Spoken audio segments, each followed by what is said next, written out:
Assalamualaikum warahmatullahi wabarakatuh. Balik lagi dengan Pak Rizal dengan materi di bab kedua. Kita mulai dengan materi mitigasi dan adaptasi bencana alam.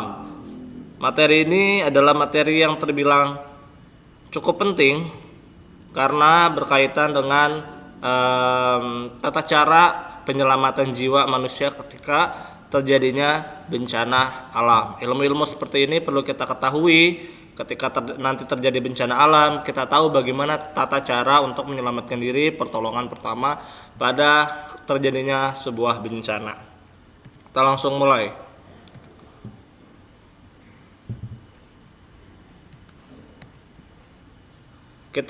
Bapak akan menjelaskan dulu mengenai pengertian dari bencana. Berdasarkan Undang-Undang Nomor 24 Tahun 2007 tentang Penanggulangan Bencana, bencana merupakan peristiwa atau rangkaian peristiwa yang mengancam dan mengganggu kehidupan dan penghidupan masyarakat yang disebabkan baik oleh faktor alam dan atau faktor non-alam maupun faktor manusia, sehingga mengakibatkan timbulnya korban jiwa manusia, kerusakan lingkungan, kerugian harta benda, dan dampak psikologis. Disebut dengan bencana ya, kejadian yang tidak terduga-duga. Pengelompokan bencana. Secara kelompok bencana itu ada 3. Bencana alam, yaitu merupakan bencana yang diakibatkan oleh peristiwa atau serangkaian peristiwa yang disebabkan oleh alam, antara lain berupa gempa bumi, tsunami, gunung meletus, banjir, kekeringan, angin topan, dan tanah longsor. Berikutnya yang kedua, ada juga bencana non-alam, merupakan bencana yang diakibatkan oleh fenomena non-alam, di antara lain kegagalan teknologi, kegagalan modernisasi, dan epidemi atau wabah penyakit. Contohnya seperti yang sekarang ya, yang non-alam itu seperti terjadinya pandemi COVID-19.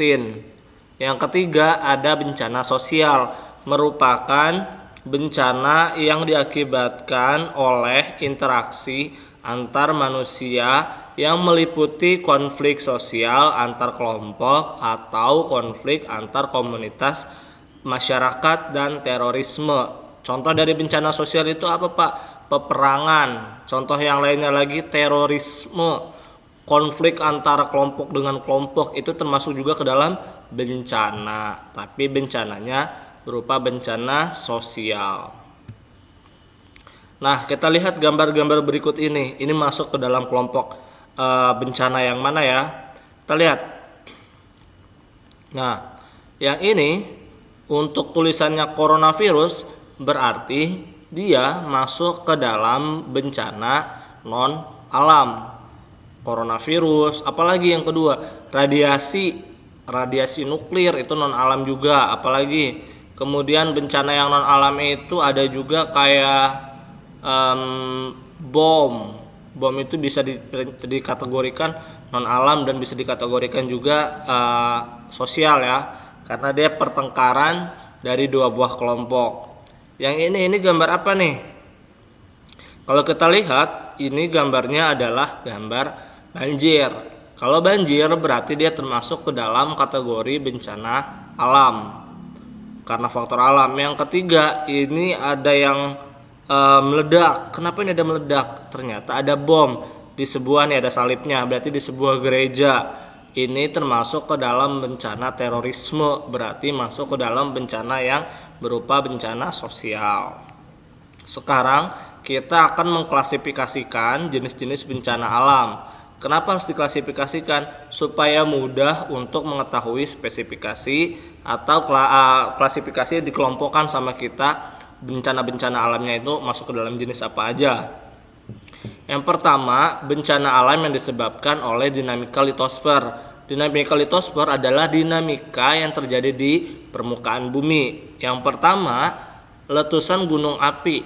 Letusan gunung api merupakan proses keluarnya magma yang berada di perut bumi ke permukaan bumi berupa material padat berupa bom, lavili, dan awan debu vulkanik. Material cair berupa lahar dan material gas berupa awan panas. Yang kedua ada tanah longsor. Tanah longsor merupakan gerakan massa batuan atau tanah menuruni lereng atau tebing. Ketiga ada gempa bumi. Gempa bumi merupakan getaran pada permukaan bumi yang diakibatkan oleh pergerakan dan atau interaksi lempeng tektonik serta aktivitas vulkanik. Gitu ya. Kita lihat gambar-gambarnya. Yang pertama ini merupakan contoh dari gambar gunung meletus. Yang kedua, tanah bergeser turun ke bawah. Ini adalah ciri-ciri dari terjadinya bencana alam berupa longsor. Yang ketiga, bangunan pada runtuh, rumahnya menjadi miring, tembok menjadi retak, tanah terbelah. Itu adalah ciri-ciri dari bencana alam jenis gempa.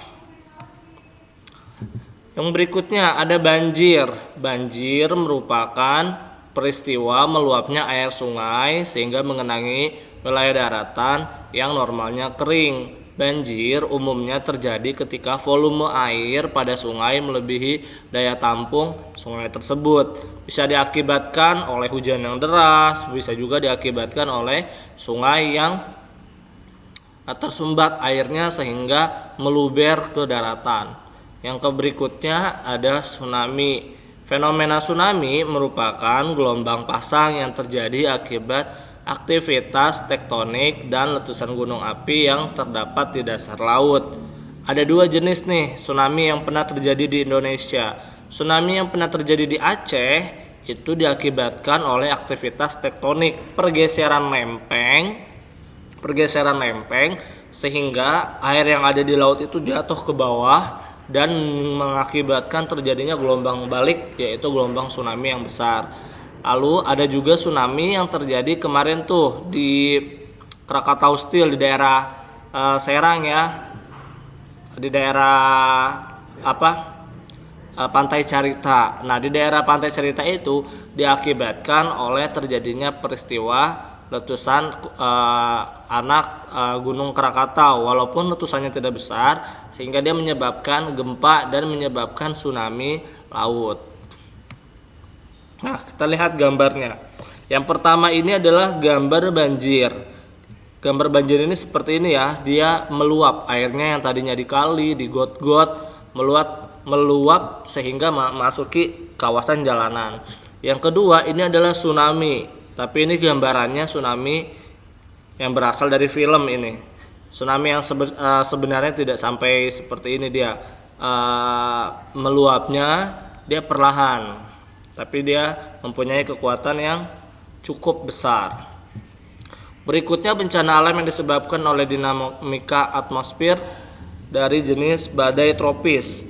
Dalam meteorologi dikenal istilah badai tropis yang merupakan pusaran angin tertutup pada suatu wilayah bertekanan udara rendah.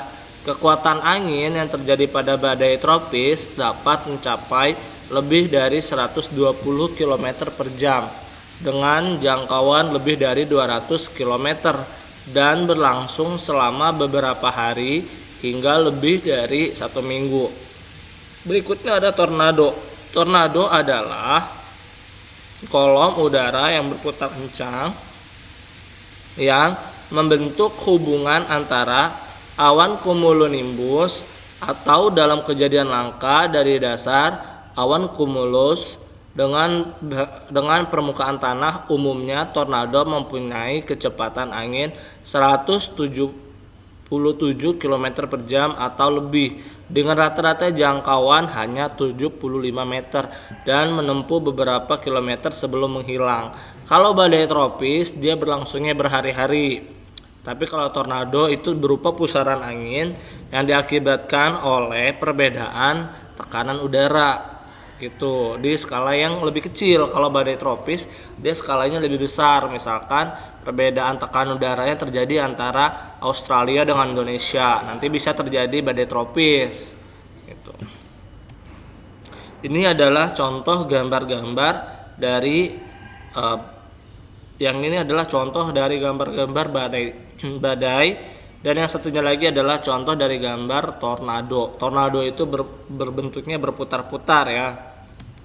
Nah, untuk materi berikutnya kita akan mempelajari mengenai menganalisis karakteristik bencana alam. Untuk kelengkapan materinya kita lanjutkan lagi di video yang berikutnya.